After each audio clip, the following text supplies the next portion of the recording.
We're back. Captain 315, TikTok, Scotty Andrew 315. Welcome to episode 4. We're going to start getting into the nitty gritty and porting 101 now. What I'm going to do in this episode, I promise you there'd be chips flying, and we're going to send some chips flying. We will speed up the video in that part. Nobody wants to see me stand here and grind and stare at things. So we'll speed it up and probably edit it a little bit, but I'll show you the before and after. Baseline. We'll talk about a baseline establishment, which is something you got to watch because these flow benches, the numbers will actually change with weather, temperature and stuff like that. They can change pretty drastically. And since we don't have a constant, the best thing to do is if you're going to go out there and do some work, even if you quit the day before and now the weather's changed and you're going to go back out and continue with your work, run a baseline again and write your numbers down again because they could change by a little bit. So let's get into that, and I'm going to show you what we're going to do here. I just ran completely stock from 50 thousandths of an inch to 400 thousandths of an inch, and we are going to simulate milling a cylinder head and just a quick port cleanup on the short turn and stuff like the average Joe is going to do. And we're going to see how that does number wise. Let's start there. Okay, kind of got the workbench cleaned off a little bit, right? All right, so stock valve, stock ports. Yay, that's going to be fun. Here's our numbers. So if you look at these numbers, this is how much vacuum it's pulling at every 50 thousandths of an inch. So what we're doing there is this valve sits in like this, and we use a stock retainer and a little light duty spring like this. So you can pop it on and off by hand, and you can easily raise and lower the valve. I've got my little shims here. 50 thousandths of an inch at a time, 50, 100, 150, 200. Yep, old wheel horse, axle key, hub Woodruff key. That's exactly 250. And then 300, 350, 400. What was kind of interesting with this is on the 18 horse block that I started with, the port stalled. In other words, no matter how far you open the valve, it wouldn't flow any more air. It stalled right around 200 thousandths. This one, if you look, it did something kind of crazy at 200, 11.25, right? Lower the number, the less resistance. It actually bumped up just a touch at 250 and then continued and was still at 400, slightly picking up air.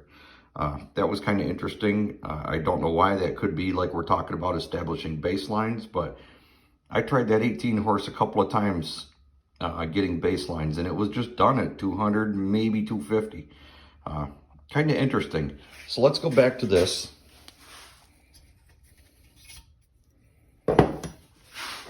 So if you look in this port here, see little sharp edges. You can look up through here. You can see it's nice and sharp. Right along here, nice magnetic screwdriver. We're just going to go and clean those sharp edges up a little bit. There's your short turn, remember? We're going to lay that short turn back and clean it up a little bit.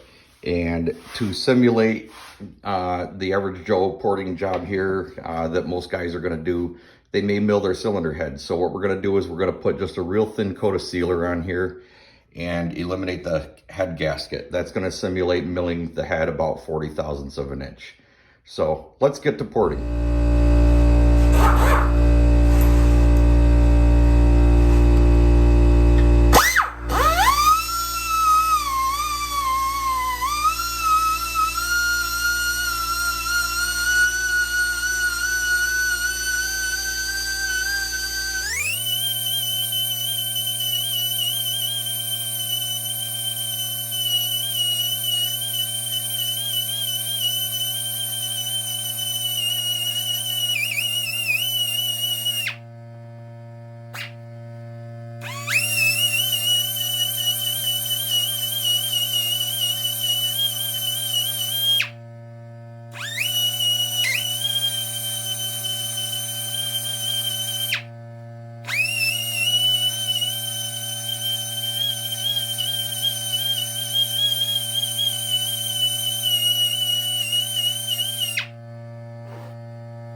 Okay, as you can see, no more sharp edge there. See, it's kind of laid back. See how the short turn is laid back? Knocked all the sharp edges out. Opened her up. See how much more, when you look up into this port, see how much more daylight you can see? That's what you're going for. The more daylight you can see, the better. Now, if you see right over in this area, see how it's kind of hidden right there? You can't really see this side. That's where they talk about laying this back even further. Over here on this side, we're going to kind of open up that a little bit more, and I'll show you as we get into it. Another thing, you may have noticed me dipping the die grinder bits, the cutters, ATF. Just every once in a while, this will keep the aluminum from plugging up the cutting bits. Just a little dab in the cap and buzz it real quick one time and throw oil. Then you can come in here and do a little bit. Nice and easy, a little bit at a time. All right, now we're gonna go ahead and pop the head on and flow this. Okay, folks, we've got some numbers here. If you look, let's see if I can do this. Not a lot of gain at low lift, but some gain. The higher the lift goes, the more the gain was. If you look at these numbers, and I can post them up, or since I don't know how to do a still frame, you can just pause your video and look at these. Be honest with you, put my readers back on here. My mind is pretty blown. This port, with that little bit of cleanup, I was not expecting the kind of gains that we got. Now, obviously, you know, if the vacuum cleaner is running at a little more, a little less RPM, not being standardized, you know, there could be a little bit of discrepancy in the numbers, but there's still pretty substantial gains. I did not see this on that 18 horse motor. I really had to work to get more air over 200. We're going to do some port measuring. These blocks are supposed to be the same. Excuse me. The cylinder heads are a little bit different. They're actually cast at where it'll say model 42 or model 46 for the 42 versus 46 cubic inch, 18 horse and 16 horse versus the 20.5s, the big motors. Very, very interesting. But I mean, your readings don't lie. It's right there. There's your proof. So you guys that are going, I'm not going through all this. I'm just going to go in there and just clean up the sharp edges a little bit and stuff like that, and we'll whack 30 or 40 thousandths off the head and send it. Good enough.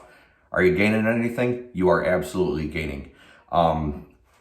Just for a quick reference, I had originally had this pickup down here on at the bottom of the cleaner to pull a vacuum. And I was getting interference with air rushing past the end of this, creating a vacuum, and it was making the numbers real screwy and not very steady. So I put it into the spark plug hole. Now, when it was down there, obviously running a spark plug in this hole, if I pulled a spark plug out every single time I tried it, the numbers decreased by 1.5. So, for instance, look here at 300 thousandths, 10.75. After a little port work and milling the head, 7.25. That's over a 3-number difference. That would be the equivalent to having 2 spark plugs in a hole and taking them out and letting the air go through there. That's huge. That is huge, huge, huge. Very unexpected, but the numbers don't lie. Regardless of whether they may be skewed for vacuum or shop vac RPM or anything like that, everything's been checked for air leaks. I repeated this entire chart in disbelief and did it 3 times, and the numbers were all within a quarter. So there you have it, folks. We're going to skip going through all the steps because this would be extremely lengthy. So stay tuned in the next one. we're just going to go ahead and do the full port and relieve. I will show you where everything was done. We may throw a little bit of grinding in there just because that's kind of fun. Again, excuse me. Again, little dot of ATF will keep your cutting bits nice and sharp, and we'll keep them from plugging up with aluminum. Now, as far as bits, obviously they're all carbide burrs. There's styles for aluminum, there's styles for steel. The steel bits do just fine. The aluminum ones, similar to something like this, single cut, they'll hog and grab, and all of a sudden you're gonna have a mess. So you're better off using the steel type ones. You've got all sorts of different designs. You got round, and you got, I call them like Christmas trees. You've got oval style. Those are kind of nice. I really like a simple ball. This is a 1/2-inch ball. This is a new one that I picked up. That's nice because you're not going to create a sharp edge like you may create with something like this. When you're rolling it around in there, this you can just back and forth. We will get into everybody knows about porting and polishing. We will get into that and see if I can find my little sanding rolls, cartridge rolls. A word on polishing. This is something that across the board has been proven time and time again, and people will still argue till they're blue in the face. You are going to get 75% of your gains doing 25% of the work. If you want to get that last 25% of your gains, you're going to do 75% more work. Because yes, when you're in there porting, any little lip that you leave, any little bit of a rough edge or anything like that, it can affect it. By taking what we've done here, just going in there and cleaning things up a little bit and not even using the sanding roll to smooth it out, your gains are going to be negligible. You are certainly not going to feel it in a butt dyno. An engine dyno, yeah, you may feel it. Never ever polish your intake or your intake port or your intake runner. You want to leave that rough. Back to talking about fuel separation. You want to keep that air and fuel mixing, and it will tend to actually puddle. The fuel can puddle if you've got the intake polished. So leave the intake rough. If it costs you a couple of CFM and 0.2 of a horsepower, you're going to gain more than that back by not having fuel puddling issues. The exhaust, absolutely polish it. Do you have to? No. That basically is going to keep the carbon from sticking in there. You can pick up 1 or 2 CFM, but I can tell you that getting the air in, the piston is trying to draw it in. The explosion of the engine firing, that exhaust is coming out. You do not have to get crazy with the exhaust. I mean, if you're running a drag car or a roundy-round car with a tuned exhaust system on it and everything, and you're timing your cam correctly and everything else, the exhaust might make a little more difference. But for what we're doing here, that's probably one of those ones you're not going to do much damage if you just went in there and hogged it out. However, we are going to play with the exhaust a little bit too as well, and we will cover that. Folks, I hope you actually enjoyed seeing a little bit of metal flying, and hope you kind of like those results. And also, I never mean to offend anybody when I talk about the average Joe.